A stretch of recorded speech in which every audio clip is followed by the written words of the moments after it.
Jesolo, quella che doveva essere una serata di festa, si è trasformata in tragedia per un trevigiano 28enne di Badoero, morto per un malore all'uscita di una discoteca di Jesolo. Filippo Bettin, questo il suo nome, era andato nel locale con alcuni amici e dopo qualche ora ha accusato un malore. Quelli che sembravano solo i postumi di una sbornia si sono invece rivelati fatali per il giovane.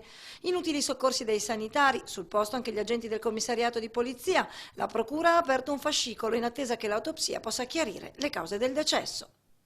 Chioggia. Il Consiglio Comunale di Chioggia ha votato l'aumento del 10,3% della Tari, la tassa sui rifiuti. L'aumento fiscale è dovuto al mancato pagamento della tassa da parte di 10 concessionari balneari che da 2 anni non pagano la tassa in attesa dell'esito di un ricorso intentato contro il Comune.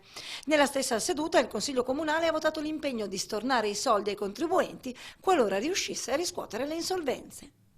Venezia tenta di pagare un bracciale in oro da 12.000 euro con carte di credito contraffatte, ma finisce in manette.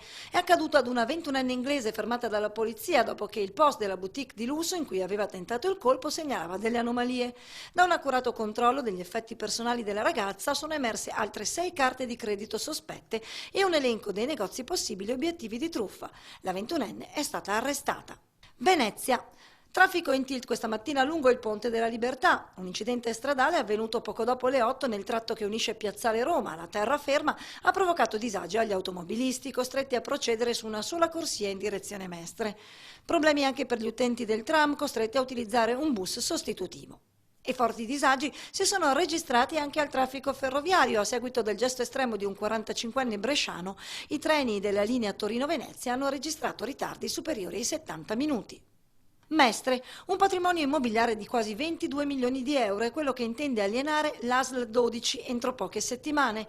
Obiettivo dell'azienda sanitaria è quello di incassare denaro da reinvestire per la ristrutturazione e la riorganizzazione delle sedi e per l'acquisto di nuovi macchinari. Jesolo pensava di riuscire a farla franca semplicemente liberandosi della droga che nascondeva in casa e così, all'arrivo dei carabinieri, una 38enne di Jesolo ha lanciato 50 grammi di hashish dalla finestra. Peccato però che all'esterno un carabiniere abbia assistito a tutta la scena. La donna è stata così denunciata per detenzione di droga a fini di spaccio.